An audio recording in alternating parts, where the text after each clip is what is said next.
আমার মেয়ে সকালবেলা 21শে ফেব্রুয়ারির জন্য ফুল আনতে গেছিল ওই রুহুল আমিনের বাসায়। এটা রতিয়ার স্কুলের সঙ্গে বাড়ি ওনার, মানে ওনার সঙ্গে বাড়ি, ওনার আঙিনার সামনে একটা ফুলের বাগান আছে। আমি যে এত বড় আঘাত দিবে আমরা জীবনে ভাবি নাই। 21শে ফেব্রুয়ারি আমাকে ফুল দেও তো দুটো, কয় ফুল নিবি, কয় হ্যাঁ।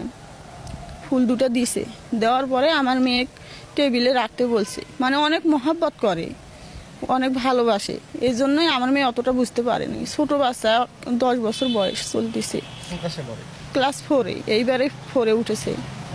বললো যে সেলোয়ারটা খুল। আমার মেয়ে বললো কেন, সেলোয়ার কেন খুলবো? যখন বলছে আমার মেয়ের মুখটা চাপি ধরে কয় কিছু নয়।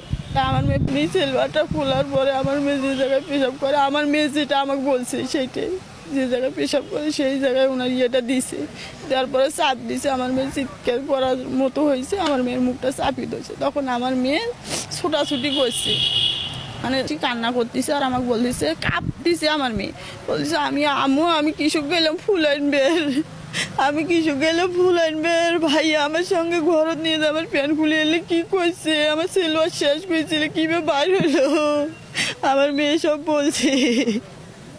তখন আমার বড় যা ছিল, আমার বড় যাকে আমি বলছি যে ভাবি দেখে তো আমার মেয়ে কি বলতেছে, আমার গায়ে কোনো বল শক্তি কিছু নাই, আল্লাহ এই দিন দেখার জন্য আমাকে বাঁচিয়ে দিলেন আল্লাহ।